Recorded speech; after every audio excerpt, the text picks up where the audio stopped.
पिंपरी पेंढार, कायमुखवाडी, नवलेवाडी या गावांच्या वतीने या ठिकाणी 2-3 सन्मान आणि किसन दादा कुटी. आज या ठिकाणी बाळगंगा मातेच्या भव्य अशा सभामंडपामध्ये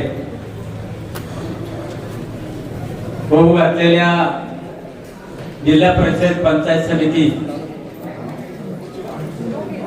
या जिल्हा परिषद पंचायत समितीच्या निवडणुकीच्या कार्यक्रमाच्या निमित्तानं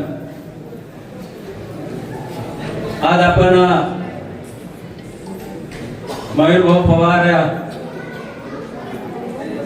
यांच्या प्रचाराचा मेळावा या ठिकाणी आयोजित केलेला आहे. आणि आपण सगळेजण बघता की या ठिकाणी स्टेजवरचे असलेले या गटातील आणि गणातील सगळेच प्रतिष्ठित सरपंच, उपसरपंच, सर्व संस्थांचे पदाधिकारी आणि मयूरभाऊवरती प्रेम करणारा आणि त्यांना पाठबळ देण्यासाठी बहुसंख्येने आपण या ठिकाणी उपस्थित आहात. मी या ठिकाणी इतर गावांबद्दल काही बोलणार नाही, परंतु खरा विषय ज्या गावाचा असतो त्या गावामध्ये उलट्या पलट्या गोष्टी घडल्या गेल्या ते गाव पिंपळवंडी. आणि तिथूनच खरं तर आज संपूर्ण जुन्नर तालुक्यामध्ये नव्हे तर पुणे जिल्ह्यामध्ये या मतदारसंघाची खरं तर चर्चा चालू झालेली आहे. आपल्या सर्वांना माहिती आहे की मयूरभाऊ उपसरपंच झाला आणि उपसरपंच झाल्याच्या नंतर गावाचा एकोपा काय असतो, गाव एका दिशेने कसं नेलं पाहिजे, विकासाच्या दिशेने कसं नेलं पाहिजे या दृष्टिकोनातून खरं तर गेले कित्येक वर्ष मयूरभाऊने काम केलेले आपल्या सर्वांना माहिती आहे.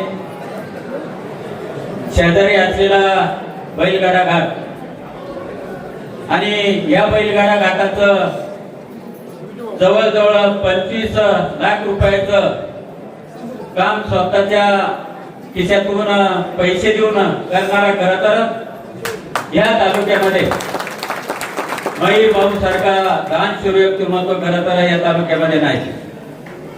अनेक पद्धतीचं या गावामध्ये ग्रामपंचायतच्या माध्यमातून स्वतःच्या खिशातून सुखदुःखातून मगाशी संतोष भाऊनं सांगितलं कोणी आजारी पडू, कोणता अपघात होऊ यामध्ये खरं तर मयूरभाऊने खिशात हात घालायचा आणि समाजाला पैसा पुरवायचा.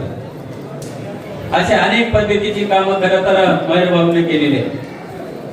आपल्या सर्वांना माहिती आहे की या मतदारसंघामध्ये झालेल्या घडामोडी आपल्या सर्वांना माहिती आहे.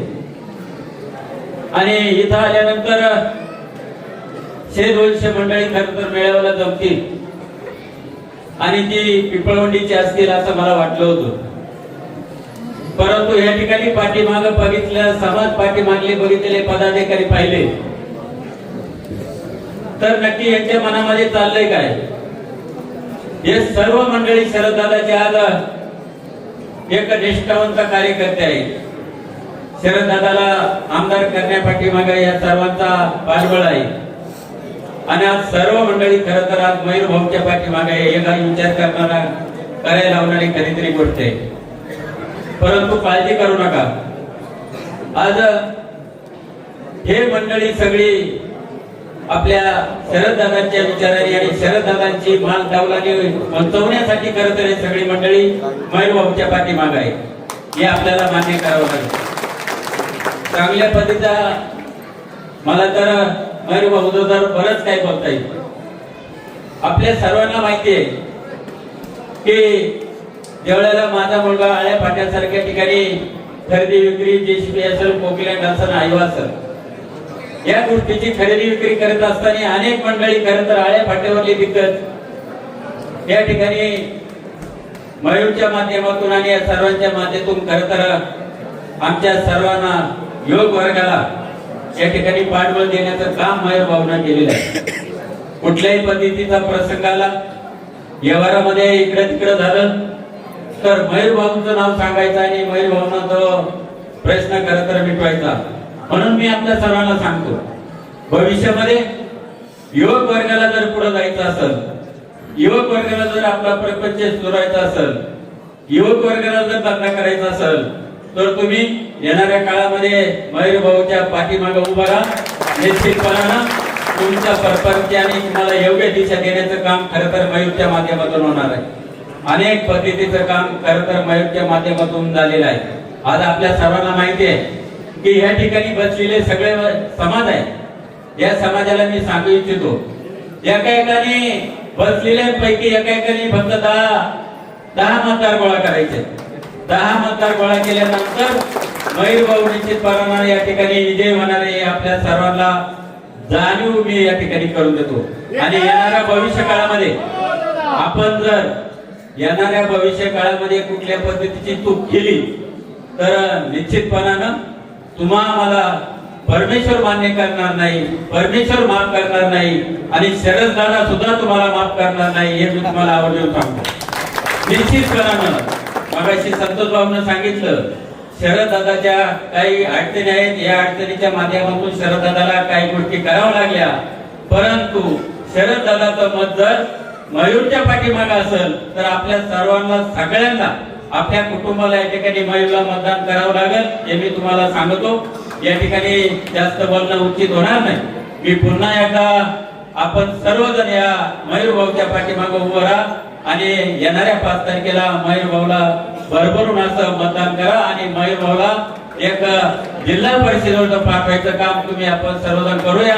या ठिकाणी मी आपण सर्वांना आवाहन करतो आणि थांबतो. जय हिंद, जय महाराष्ट्र. धन्यवाद सरपंच साहेब. दरम्यानच्या काळामध्ये विघ्नर सहकारी साखर कारखान्याचे संचालक सन्माननीय भिकूभाऊ काकडे या ठिकाणी उपस्थित आहे. सन्माननीय किरण शेटकुटे, सन्माननीय जितेंद्र भाऊ भंडलकर, केशवजी चौधरी, संतोषजी विधाटे, डॉक्टर वाणी सर यांची उपस्थिती आहे. यानंतर उमरज गावाच्या वतीनं सर्व ग्रामस्थांच्या वतीनं मी या ठिकाणी विनंती करतो, आदरणीय अक्षयभाऊ हंडे.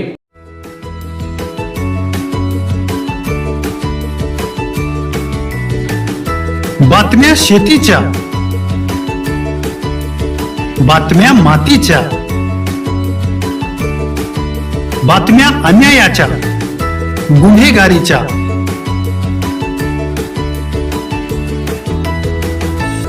राजकारणाच्या आणि समाजकारणाच्या,